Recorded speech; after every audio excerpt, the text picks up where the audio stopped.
Tito capítulo 3, do verso 12 ao verso de número 15, diz assim o texto da palavra de Deus: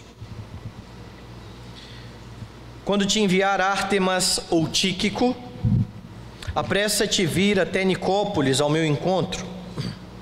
Estou resolvido a passar o inverno ali. Encaminha com diligência Zenas, o intérprete da lei, e Apolo, a fim de que não lhes falte coisa alguma. Agora, quanto aos nossos, que aprendam também a distinguir-se nas boas obras a favor dos necessitados, para não se tornarem infrutíferos. Todos os que se acham comigo te saúdam. Saúda quantos nos amam na fé.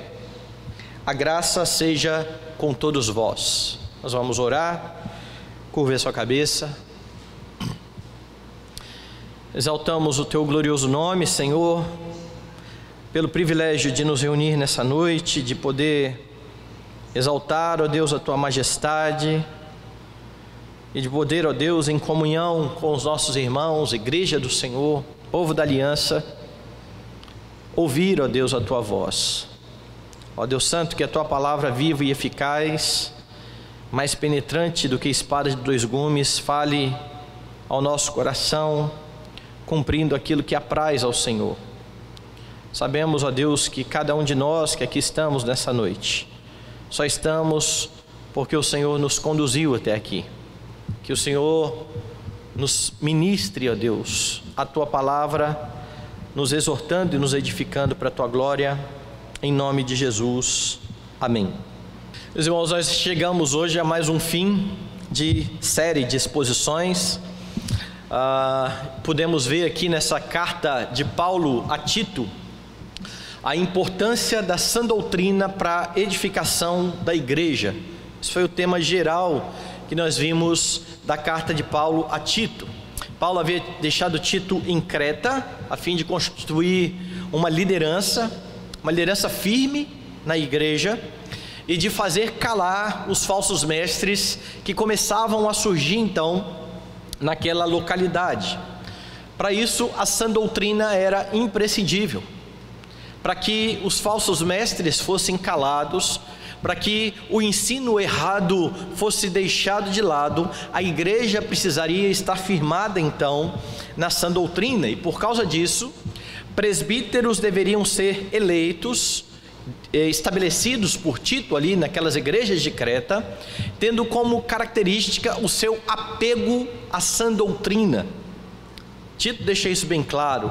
O presbítero deve ser apegado à palavra fiel, que é segundo a doutrina.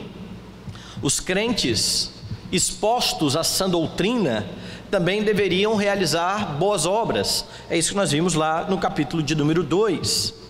A capacitação para estas boas obras, ela é dada pelo Senhor Jesus Cristo. Ele nos orienta na palavra, mas é a sua obra em favor do seu povo que torna o crente então alguém apto a realizar estas boas obras. Para isso, a graça de Deus está então educando os crentes para que eles vivam no presente século de forma sensata, justa e piedosa.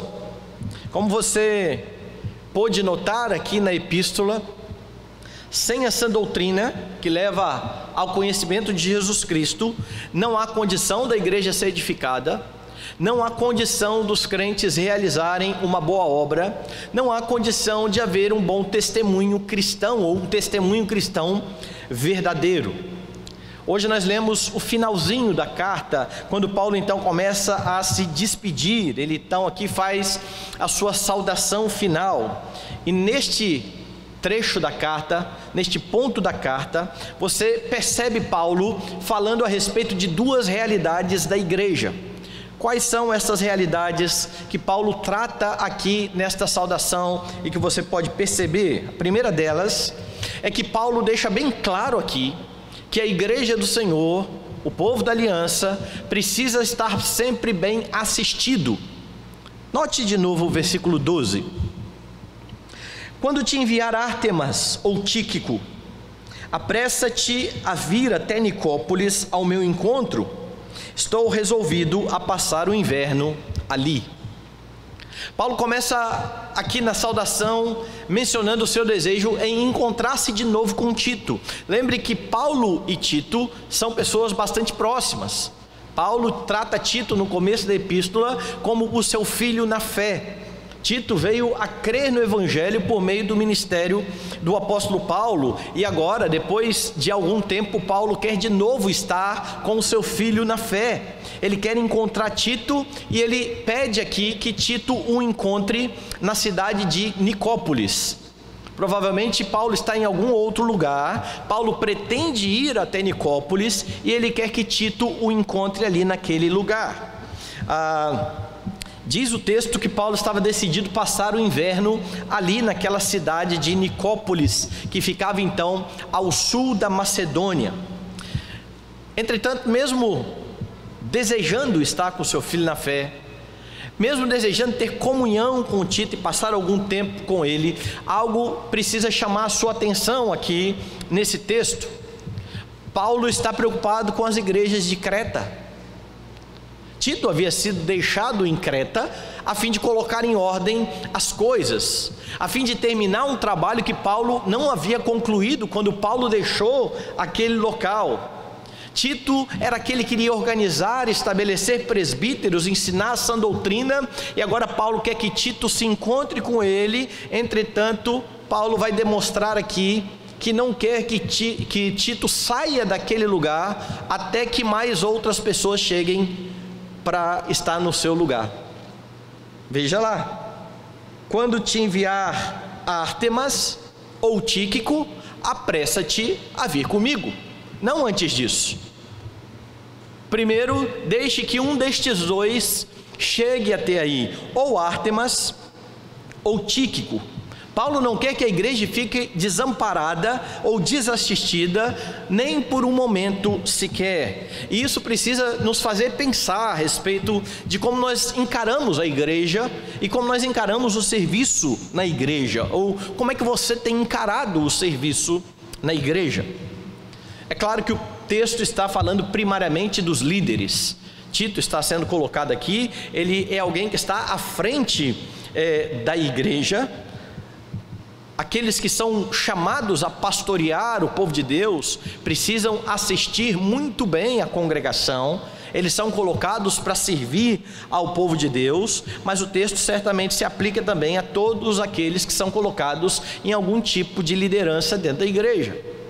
Dentro da nossa igreja presbiteriana, a liderança é estabelecida desde pequena, certo? Apesar da nossa igreja não ter o CP, em muitas igrejas você tem as crianças já sendo treinadas para liderança na UCP, porque é importante esse treinamento, esse entendimento de serviço na liderança da igreja. E Paulo demonstra aqui que antes do seu desejo, antes da sua vontade, antes daquilo que ele queria tanto, que era se encontrar com Tito, está o benefício da igreja. E é muito triste perceber que muitos têm deixado de servir a igreja do Senhor Jesus Cristo, porque afinal de contas estão muito ocupados, ou dá muito trabalho, ou porque às vezes aqueles que sofrem, que estão em posição de liderança, vão sofrer bastante crítica, e vão mesmo, não se engane. E tudo isso muitas vezes é usado como uma desculpa para se esquivar da posição de liderança, qualquer tipo de liderança, onde você vai servir a igreja do Senhor Jesus Cristo. Mais triste ainda é perceber que muitos daqueles que estão na igreja e que se recusam a servir na igreja, são os primeiros a apontar os defeitos daqueles que estão servindo, daqueles que se dispõem a assumir cargos. Alguma coisa sai de acordo ou fora do contento de alguém, então começa-se a falar, mas podia ser assim, mas podia ser assado. Mas venha, sirva, ajude, disponha-se. É assim que a igreja caminha. O Senhor Deus concede dons aos crentes para edificação mútua, para que uns estejam edificando os outros. Todos os membros da igreja, nós sabemos, têm as suas ocupações, todos têm o seu trabalho, todos têm a sua casa para cuidar, todos têm filhos. Mas não ache que você só precisa servir a igreja quando a sua vida estiver tranquila, quando tudo estiver muito calmo, porque senão você nunca vai servir. Porque o tempo todo nós estamos passando por algum tipo de problema, por algum tipo de tribulação, e Paulo é um excelente exemplo disso tudo que nós estamos falando aqui.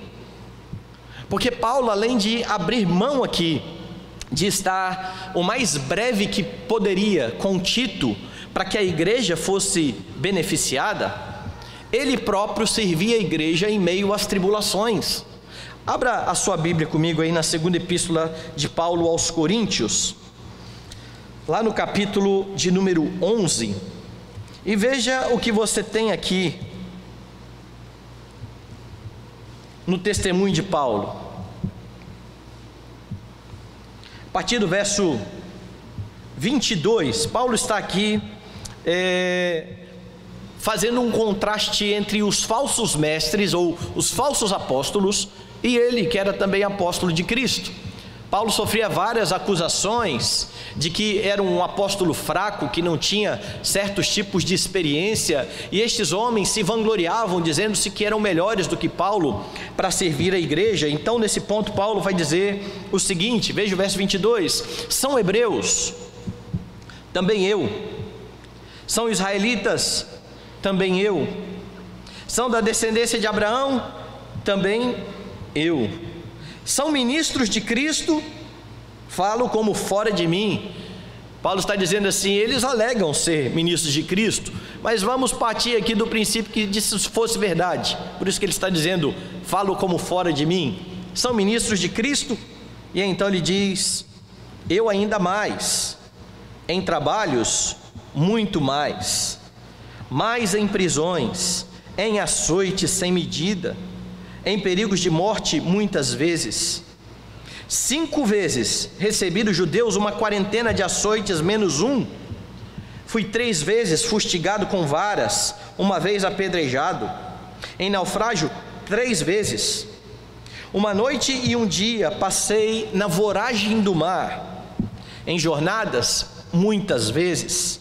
Em perigos de rios, em perigos de salteadores, em perigos entre patrícios, em perigos entre gentios, em perigo na cidade, em perigos no deserto, em perigos no mar, em perigos entre falsos irmãos, em trabalhos e fadigas, em vigílias muitas vezes, em fome e sede, em jejuns muitas vezes, em frio e nudez. Além das coisas exteriores, há o que pesa sobre mim diariamente, a preocupação com todas as igrejas. Quem enfraquece, que também eu não enfraqueça? Quem se escandaliza, que eu não me inflame? Se tenho de gloriar-me, gloriar-me-ei no que diz respeito à minha fraqueza. O Deus e Pai do Senhor Jesus, que é eternamente bendito, sabe que não minto. Em Damasco, o governador preposto do rei Aretas montou guarda na cidade dos Damascenos para me prender, mas num grande cesto me desceram por uma janela da muralha abaixo, e assim me livrei das suas mãos. Quanto você acha que já teve de tribulação parecida com isso? E Paulo está constantemente servindo a igreja. Ele não desiste de servir a igreja do Senhor, de colocar a sua vida à disposição da edificação dos irmãos. Alguém já disse, e disse muito bem dito, que Deus não chama desocupados, que Deus não chama ninguém que não esteja trabalhando. O chamado dos apóstolos foi exatamente assim. E a igreja, ela é chamada numa comunhão para ser o povo da aliança e servir uns aos outros em amor, edificando uns aos outros em amor, naquilo que o Senhor Deus tem estabelecido para cada um de nós. A igreja precisa estar bem assistida, e os membros da igreja fazem parte disso quando comissionados a assumir alguma função. Agora volte para o texto e perceba então as 2 pessoas que são primeiramente citadas aqui por Paulo. Ártemas é a primeira vez que é citado e a única vez que aparece o seu nome na escritura. Entretanto, o outro nome que aparece aqui, ele é bem conhecido daqueles que são leitores atentos do Novo Testamento. Tíquico é um personagem bastante familiar. Se você lembrar de Atos capítulo 20, verso 4, você vai ver que Lucas ali relata que Tíquico acompanhou Paulo em uma das suas viagens missionárias. Então ele era um companheiro de Paulo. Segunda carta de Timóteo capítulo 4, volte aí algumas páginas da sua Bíblia, veja o que diz lá no verso de número 12. Somente Lucas está comigo? Toma contigo Marcos e traze-o, pois me é útil ao ministério. Li o 11, agora o 12. Quanto a Tíquico, mandei-o até Éfeso. Então Tíquico está aparecendo aqui como alguém que foi enviado por Paulo até a igreja de Éfeso, onde estava Timóteo. Se você for lá na epístola aos Efésios, veja lá no capítulo de número 6, no verso 21. E para que saibais também a meu respeito e o que faço, de tudo vos informará Tíquico, o irmão amado e fiel ministro no Senhor. Veja a designação que Tíquico recebe aqui do próprio apóstolo Paulo. Amado irmão, fiel ministro do Senhor. Foi para isso que eu vou-lo enviei, para que saibais a nosso respeito e ele console o vosso coração. Na epístola de Paulo aos Colossenses, passe aí mais algumas páginas da sua Bíblia, capítulo 4, veja o que diz o verso 7. Quanto à minha situação, Tíquico, irmão amado e fiel ministro e conservo no Senhor, de tudo vos informará. Eu vos envio como expresso propósito de vos dar conhecimento da nossa situação e de alentar o vosso coração. Então Tíquico está o tempo todo citado aqui. Ele era alguém empenhado no serviço, ele era alguém que estava ajudando Paulo, ele era um conservo, era alguém que servia a Cristo Jesus juntamente com o apóstolo Paulo, sendo que Paulo se refere a ele, como eu disse aqui, como fiel ministro de Cristo Jesus. Ou seja, Tíquico não é qualquer pessoa. Tíquico é alguém que Paulo confia bastante. Tíquico é alguém bem qualificado, certamente qualificado.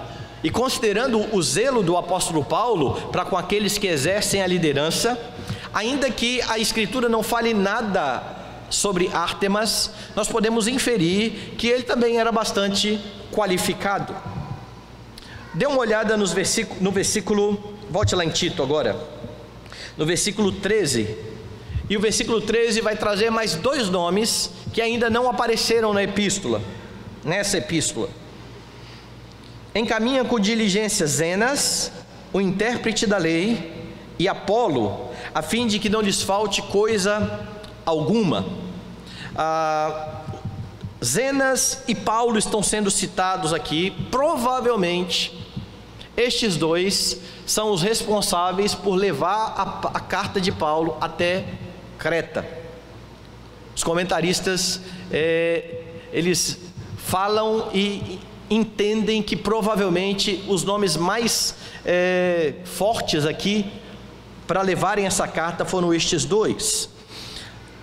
Quanto ao que eles faziam, Zenas é citado aqui como alguém que é intérprete da lei. E aí então há uma discussão a respeito do que Paulo está dizendo aqui, ou por que Paulo se refere a Zenas como um intérprete da lei. Ou Zenas era alguém que era uma espécie de advogado, um especialista nas leis romanas, ou Zenas era alguém que conhecia bastante a lei do Senhor, à semelhança de Apolo, que conhecia bastante as Escrituras. Apolo é um outro personagem que é bastante conhecido. Zenas ou sabe muito da lei romana, ou sabe muito da lei do Senhor. Ele está ali naquele local, ele é bem qualificado. Você conhece Apolo. Lucas se refere a Apolo lá em Atos dos Apóstolos como um homem eloquente e poderoso nas Escrituras. E não é improvável que homens assim tenham passado também um tempo assistido à igreja de Creta, considerando que um dos problemas que os falsos mestres levavam àquela igreja era um problema relacionado à questão da lei do Senhor. das leis cerimoniais, qual a função, se isso se cumpriu ou não, se deve ser guardada ou não. Então possivelmente estes homens estiveram ali também servindo a igreja do Senhor, porque de novo, a igreja do Senhor precisa estar bem assistida. A igreja é a noiva do Senhor, ela precisa ser bem cuidada, bem doutrinada, e aqueles que servem a igreja precisam ser bem preparados. Precisam ser pessoas que amam o Senhor de todo o coração, pessoas que amam a palavra do Senhor, pessoas que querem crescer no conhecimento do Senhor e que querem viver cada um dos seus dias para a glória do Senhor. Agora, é muito terrível a mentalidade de muitos, até mesmo dentro das nossas igrejas presbiterianas, que se for para um lugar mais distante, um lugar de interior, você não precisa nem de um pastor muito qualificado não, pode ser um pastor mais ou menos, pode ser um pastor que não foi nem muito bem preparado. Uma vez eu estava em uma reunião de presbitério e um candidato ao pastorado estava sendo avaliado. Ele já tinha passado pelo seminário e foi terrível o exame, foi muito ruim. Ele não conhecia as doutrinas. E aí depois que ele saiu e o plenário começou a discutir a respeito disso, um dos que levantou para dizer: essa pessoa não pode ser aprovada para o pastorado, fui eu. Alguns me acompanharam, começou a discutir, e aí alguém se levantou e disse assim: olha, Milton, eu concordo com você que fulano de tal nunca vai ser um pastor de uma primeira igreja. Mas lá para aquela igrejinha do interior, ele serve. E eu confesso que eu fiquei irado no dia. Quer dizer que nós escolhemos pastores, dependendo da região para onde eles vão. Para uma região de interior, onde as pessoas não têm muito estudo, serve qualquer um. Essa é a mentalidade de muitos quanto ao campo missionário. Para o campo missionário, muitos dos que são enviados são aqueles que não deram certo na igreja. Não deu certo na igreja aqui, não deu certo na igreja, vai ser missionário. Isso é terrível. Graças a Deus, os missionários que nós temos apoiado da nossa igreja, eles são muito bem qualificados. Todos eles eu conheço pessoalmente. E alguns deles vieram pregar aqui na igreja. Não são pessoas que não deram certo e foram mandados para a missão, são pessoas que optaram para o campo missionário, o que é muito diferente. Porque a mentalidade precisa ser essa: a igreja do Senhor Jesus Cristo precisa de líderes bem qualificados. Ela vai ser edificada por estes líderes, os fundamentos vão ser iniciados por esses líderes. Então, se você envia um missionário que não é bem qualificado, Deus usa quem Ele quer usar. Pode ser que uma igreja suja, mas daqui a alguns anos você terá uma igreja fraca, uma igreja que não conhece bem a Escritura, a doutrina, uma igreja que vai precisar ser reevangelizada. O que você percebe aqui é que a igreja precisa ser bem assistida, bem tratada. Nós precisamos nos envolver com o trabalho, e ao nos envolver com o trabalho, nós precisamos buscar conhecer a Escritura, a doutrina, o temor do Senhor. Nós estamos a serviço do dono da igreja, do Senhor da igreja. Isso não é brincadeira.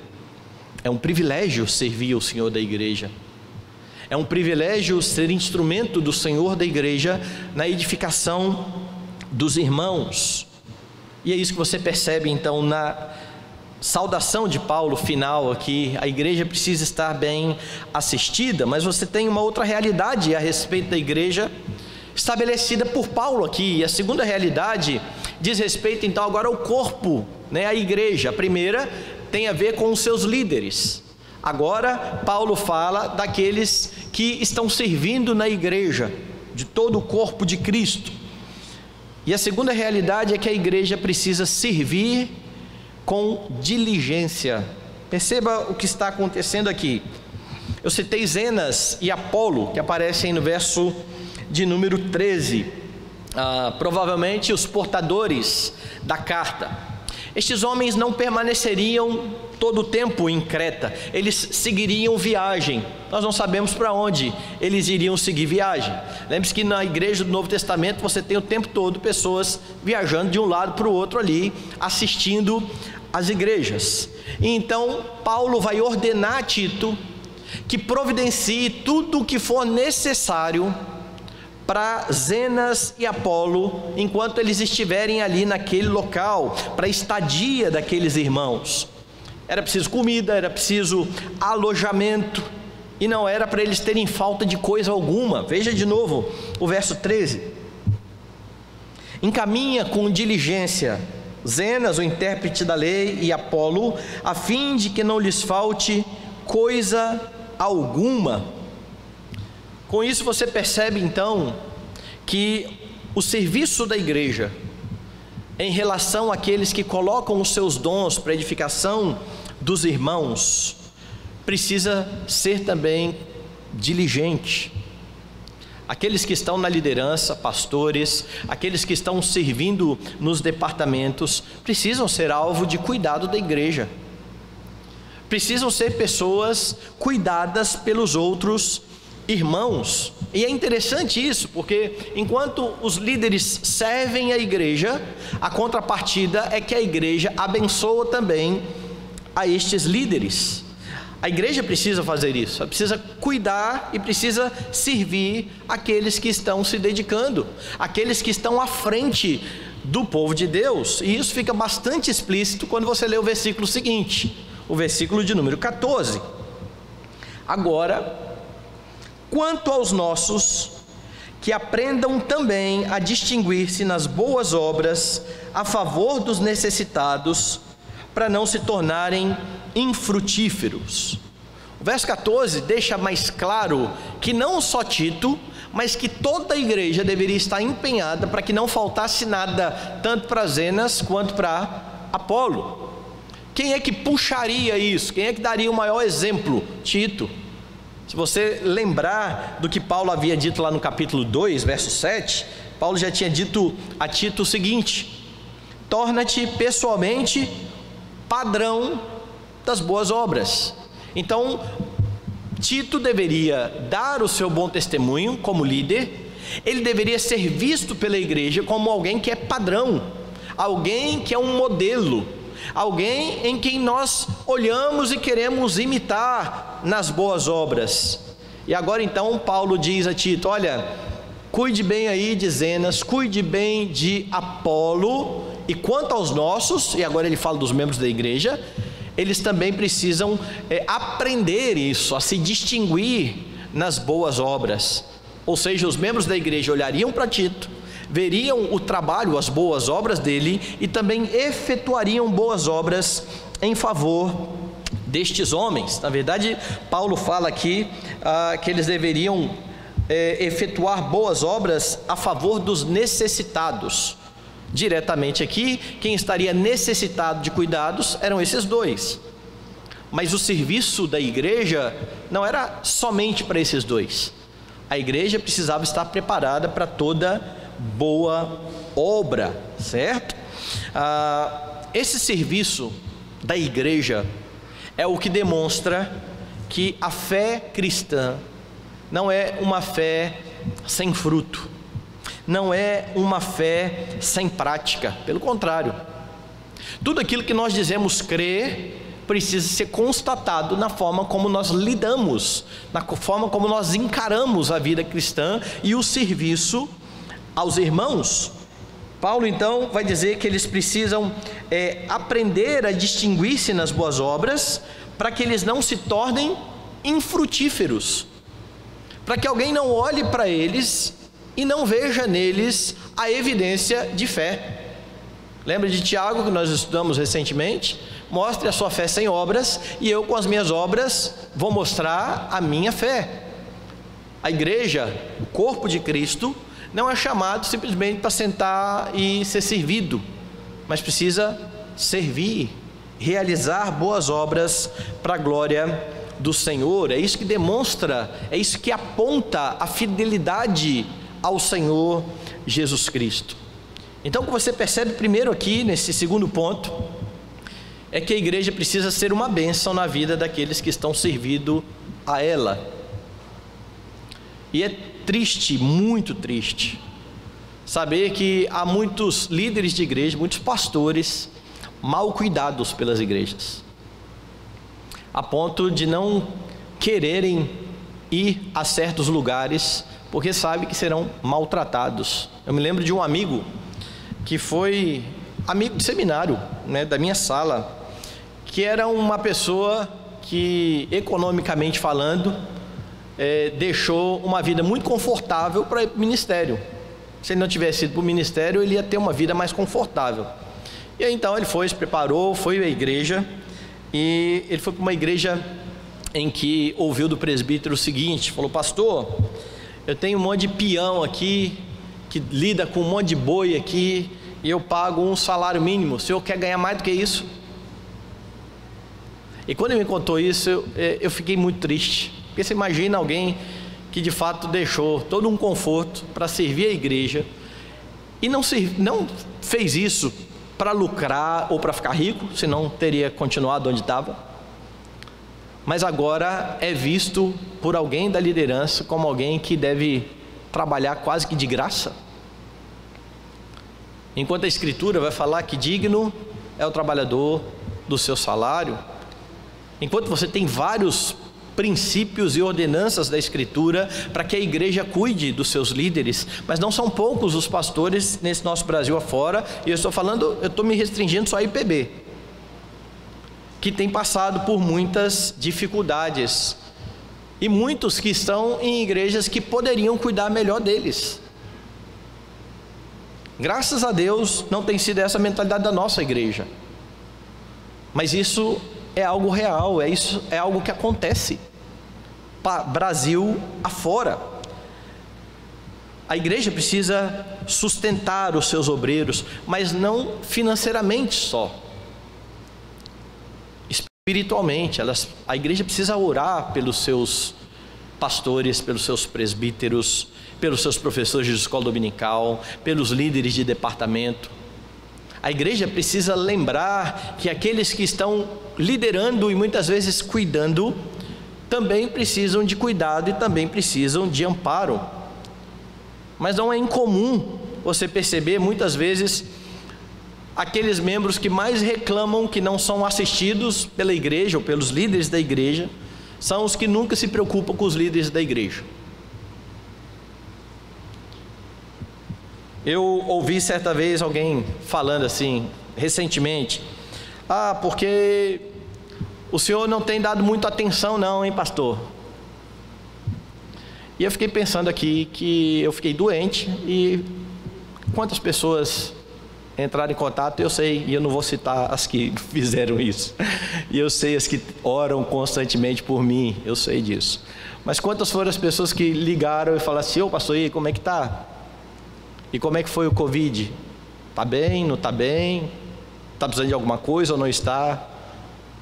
E eu não digo isso simplesmente com reclamação ou desabafo, é só para a gente perceber que muitas vezes a igreja esquece de aqueles que estão na frente também passam por dificuldades, também enfrentam tribulações, também precisam ser alvo de oração. A igreja precisa cuidar uns dos outros. Pastores gostam de ser cuidados, presbíteros gostam de ser cuidados. Então ore pelos presbíteros que são responsáveis por pastorear o rebanho, a sua vida. Demonstre preocupação por aqueles que se dedicam na edificação dos irmãos, nos departamentos. Crianças, demonstrem carinho com as professoras da escola dominical que estão servindo. Pais, orem pelas professoras de escola dominical que muitas vezes estão dando aula para que você fique assistindo a sua aula aqui. E lembre-se que isso precisa ser muitas vezes uma via de mão dupla, certo? Porque tem gente que só quer assistir e não quer servir. Então nós precisamos lembrar que nós cuidamos, nós edificamos uns aos outros. Membros das sociedades internas, reconheçam o trabalho daqueles que estão servindo, e todos os que estão à frente precisam ser exemplo de serviço. Mas lembre-se, os crentes, todos eles, cada um deles, são chamados para aprender a ser diligente nas boas obras. Você percebe o serviço da igreja aqui também de outra forma, expresso na comunhão e nesse ânimo de uns para com os outros. Veja o último versículo, verso de número 15. Todos os que se acham comigo te saúdam.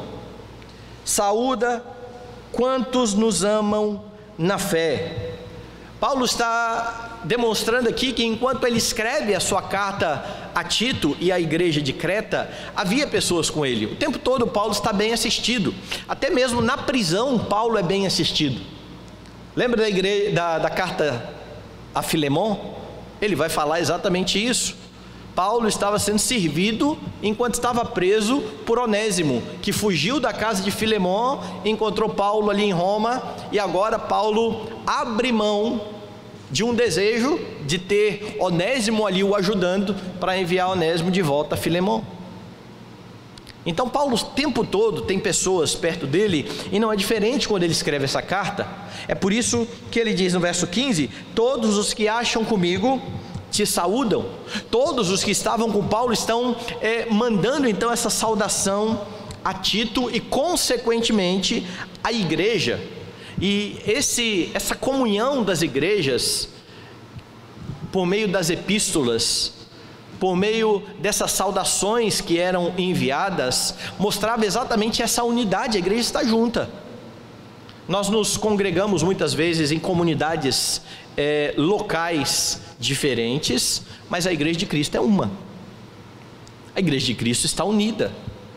A igreja de Cristo está avançando e caminhando junta e precisa servir. Nós não disputamos com as outras igrejas que estão ao nosso redor. Não são nossas inimigas. Não é uma competição aqui para ver qual a igreja que vai crescer mais, qual a igreja que vai... Não é isso. As igrejas servem a um Senhor e edificam os crentes. Agora, conquanto os crentes sejam chamados a amar e a servir todos os homens, você percebe aqui nessa saudação que há uma comunhão mais diferente, mais íntima, fruto da obra do Senhor Jesus Cristo em favor do seu povo, para manter essa igreja unida. Você percebe isso no finalzinho aí do verso 15. Eu vou ler todo o verso, mas você repare o finalzinho. Todos os que se acham comigo te saúdam. E aí então Paulo diz a Tito: saúda quantos nos amam na fé. Ele está falando para saudar indistintamente a todo mundo. Saúda quantos nos amam na fé. Esse amor é o amor que precisa ser expresso pelos crentes, de uns aos outros. Essa comunhão que existe na igreja não existe em lugar nenhum mais.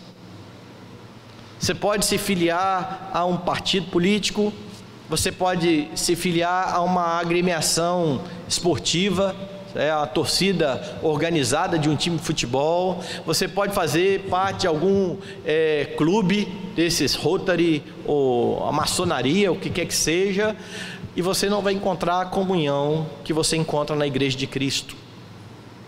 Porque a comunhão da igreja de Cristo existe por causa do sangue derramado na cruz do Calvário em favor dos crentes. É isso que nos une uns aos outros. É isso que nos faz próximos uns dos outros. É isso que deve fazer com que nos importemos uns com os outros, apesar das nossas diferenças, porque há muita diferença nos crentes, na forma de lidar, na forma muitas vezes de ver as coisas, mas nós somos irmãos por causa do Senhor Jesus Cristo. O amor verdadeiro que flui do Senhor, ele só pode ser expressado por aqueles que amam a Cristo, porque ele é uma expressão do amor trinitariano entre Pai, Filho e Espírito Santo. E Paulo termina a carta apontando exatamente para Cristo, para a obra de Cristo, apesar de não citar o Senhor Jesus Cristo pelo nome. Por que eu estou dizendo isso? Ele termina dizendo: a graça seja com todos vós.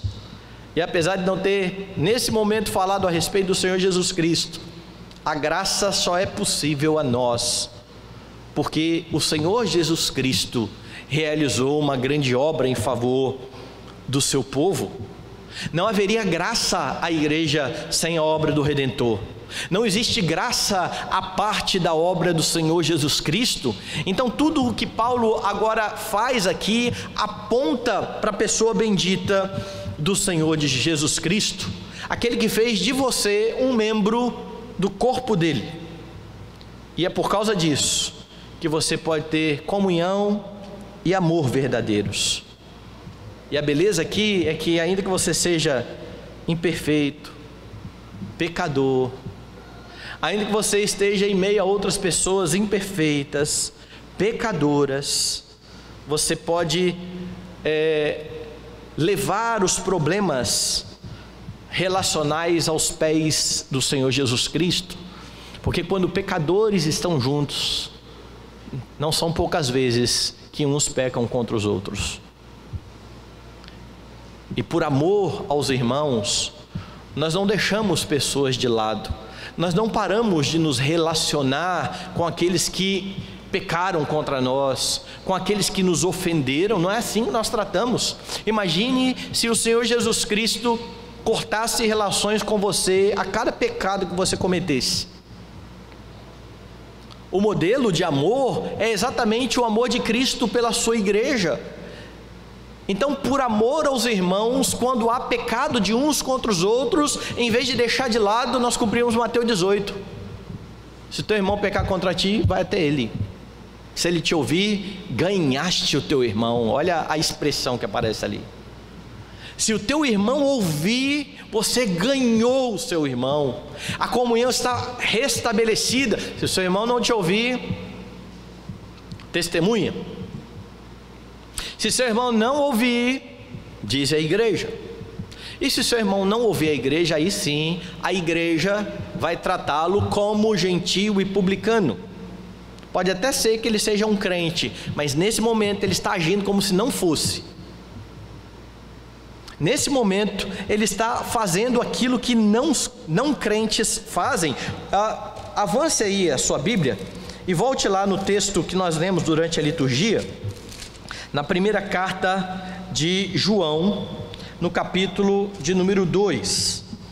Veja o que João está dizendo aqui a partir do versículo de número 7. Foi o que eu li durante a liturgia. Amados, não vos escrevo um mandamento novo, senão um mandamento antigo, o qual desde o princípio tivestes. Este mandamento antigo é a palavra que ouvistes. Todavia vos escrevo novo mandamento, aquilo que é verdadeiro nele e em vós, porque as trevas vão se dissipando e a verdadeira luz já brilha. Aquele que diz estar na luz e odeia seu irmão, até agora está nas trevas. Aí você diz: não, mas eu não odeio meu irmão, né, pastor? Não é assim também. Eu só parei de falar com ele, eu só não quero muito me relacionar com ele. Não é que eu odeie, certo? Mas que negócio é esse? Deixar de ter comunhão com um irmão por quem Cristo morreu é odiar o irmão. Nós vamos a ele e nós confrontamos, e nós pedimos perdão, ou somos perdoados, e pronto. Ou ele nos pede perdão e nós perdoamos, e pronto. Veja que João continua: aquele que ama seu irmão permanece na luz, e nele não há nenhum tropeço. Aquele, porém, que odeia seu irmão está nas trevas, e anda nas trevas, e não sabe para onde vai, porque as trevas lhe cegaram os olhos. E agora João está dizendo: alguém que está vivendo dessa forma está perdido, ele não sabe para onde vai, é como se ele estivesse imerso nas trevas. E aí então vem a notícia maravilhosa no versículo seguinte: filhinhos, eu vos escrevo porque os vossos pecados são perdoados por causa do seu nome. Mesmo pecados que nós cometemos contra os nossos irmãos, se confessados e deixados, são perdoados. É assim que o Senhor Jesus trata a sua igreja. Porque lembre, quando nós pecamos contra as pessoas, ou quando as pessoas pecam contra nós, o pecado é também contra o Senhor da igreja. Quem peca contra a igreja, peca contra o Senhor da igreja. Foi isso que Paulo ouviu no caminho de Damasco.